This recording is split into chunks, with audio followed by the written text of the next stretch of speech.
touch upon Federal Bank. The company did come out with its earnings, but what's the outlook going forward? Let's connect and let's welcome on board Mr. Venkatraman Venkateswaran, who is the Group President and CFO of the bank. A very good morning and thank you so much for your time. Firstly, this quarter, although the loan book growth is in line with the expectations, what the street was penciling in, it's still lower than the bank's own run rate. How should expect the loan book growth to be in FY26 for the bank? Mid-yields loan growth was at 19% YOY. Do you think the momentum would sustain?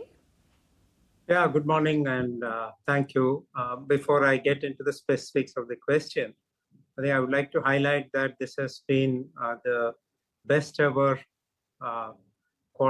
year for the bank in terms of we crossed the milestone 4,000 crore per year net profit, and the total business crossed the 5 lakh threshold. We closed at 5.18 lakh crore. So given the tough macro environment, a very good performance, overall performance from the bank.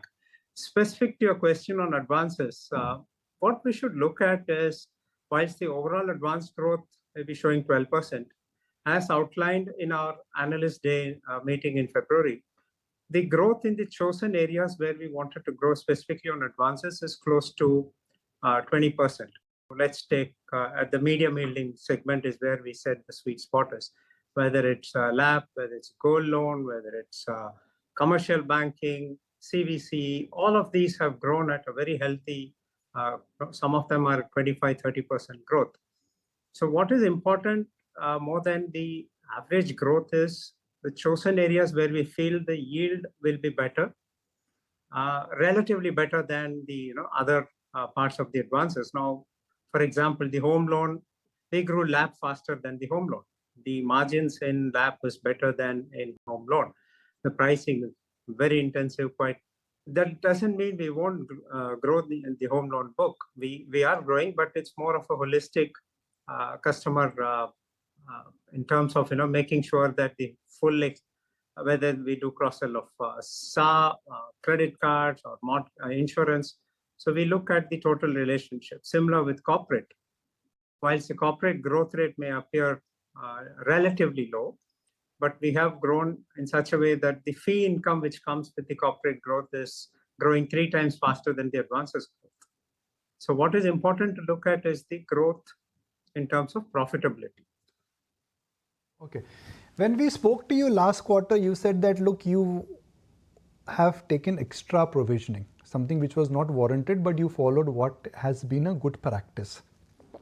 What's the update on that good practice? This time, have you taken those extra provisioning or this is now normal? This is now, Nikunj, the normalized credit cost. So as and when, based on the slippages, we'll follow the norm which we changed from last quarter in line with what the best banks follow. And if you have noticed, our credit cost for this quarter was 26 bips and normalized for the full year. The credit cost was within the guidance which we gave at the beginning of the year. It is 38 bips. So it's within the 35 to 40 bips guidance which we gave. So this is now BAU in terms of provisioning norms. There'll be no change in that going forward.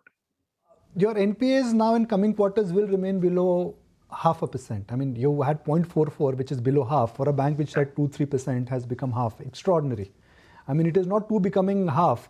It is 2 becoming 0.5, which is a drop of 85%. That is the way I look at it.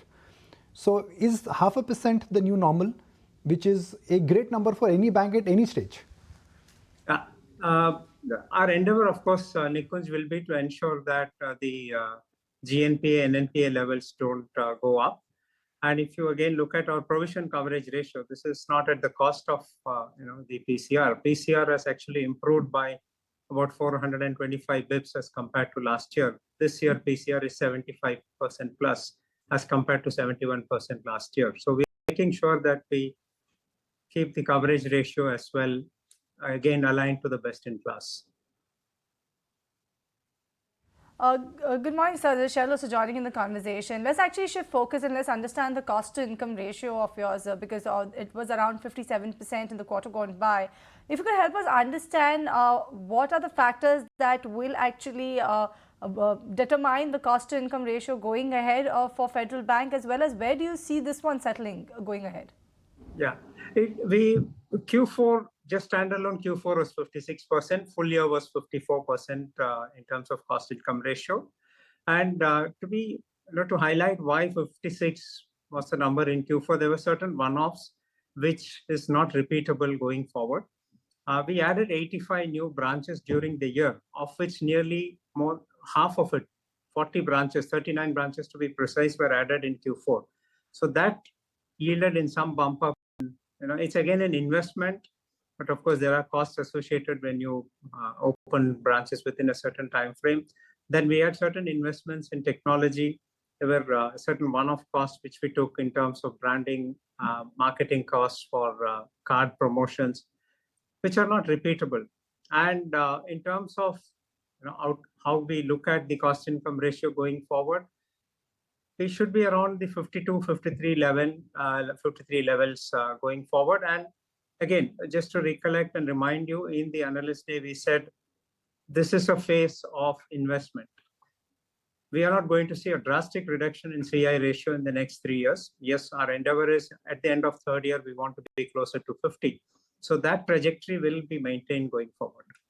You are now perhaps the only bank outside Nifty 50, only large bank outside Nifty 50, which will have a projected profit of 4,000 to 4,500 crore this year. That means your size is big.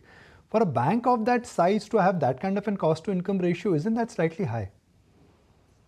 Nikunj, we have to also look at it from the perspective of the aspirations which the bank has in terms of building capabilities. Now, there are certain capabilities which we want to invest in, which is not existing currently. For example, let's say an entire suite of wealth management offering. So when I take that as an example, you need to invest in building up that entire business. Now, whether it's a buy or a build, still there'll be the cost associated initially. Second, let's take unsecured. When we want to do more of unsecured and you take the cost upfront, you're going to see the cost income ratio a bit stretched at the initial stages. Most of the unsecured, the cost income ratio is high. So we have to look at it from that context. And yeah, like I said, at the end of the 3 to 5 year roadmap which we have given, when we build other income streams, whether it's which is not directly related to building advances, there will be any cost associated initially.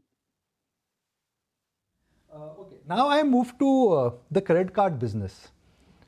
And I must say that I do get those ads. I do get those calls also. Take a credit card. I'm not complaining about the calls, but I admire the fact that you're moving into credit card space very aggressively. What is the plan here? Because credit card business is high growth, highly competitive, but highly risky. A lot of other banks who've attempted to move into the credit card business, they've had rough weather, they've had volatile trajectory. Is credit card aggression worth it? See, for us currently, as we speak, Nikunj, credit card is a very small portion. The entire unsecured, retail unsecured is a small part of the advances. And credit card is a hook product. And unless you have that as a core offering, to get and attract a customer and to stay with us is not going to be possible. It is a very good product. And if you ask me, people don't change cards once they use one particular card and there's a standing instruction. You hardly see anyone changing the card every year or second year or third year. It stays. And there is an account linked with it and the balance is built up. And for us, in terms of the credit card business, it's a scale business. Nikunj, you know that. Unless you hit to about 35 lakhs, you're not going to see the economics play through quite well. So we are in the phase of growing it, building it up. We are over 1 million cards now, and we do want to grow that aggressively. We have got the approval from the regulator to resume for one particular partnership, which we have. The second one, the discussions are still going on. But we do expect to grow the card business quite well during the year. Okay. Just for record, how much of your total transaction is now minus Kochi? Federal Bank ka image hai, Kochi, in and around Kochi. You're reworking on it. But just for record, what is that number now, which is minus Kochi? Or minus South? Okay, there are several ways we can look at it.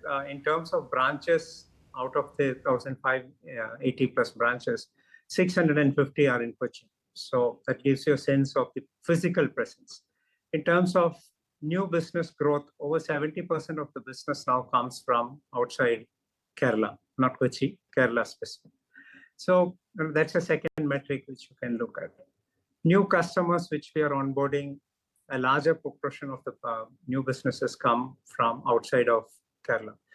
Yes, so we are working on this. We are a pan-India bank. The presence is there. Digital reach is quite deep.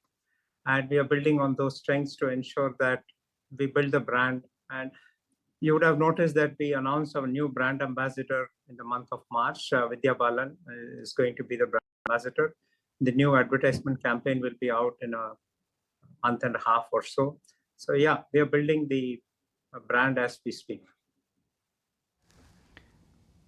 You know, we've covered one of your great clients in ET Now Go Hyderabad edition, that is Premier Energy, and they said, okay, you know, we are absolutely stunned with the services what Federal Bank has to give. But it's a question not on the services, it's a question on a sector where you've started lending, which is the entire solar or the green space. That is one space where other banks have also started lending. Government focus is also very high, and some of that has become part of priority sector lending norms now. So would that be the new area of interest for Federal Bank? Go clean, go green, start investing and give lending to that sector? See, this has been the focus area, Nikunj, for us since last 3-4 years. It's not something new. Again, it takes time to build scale.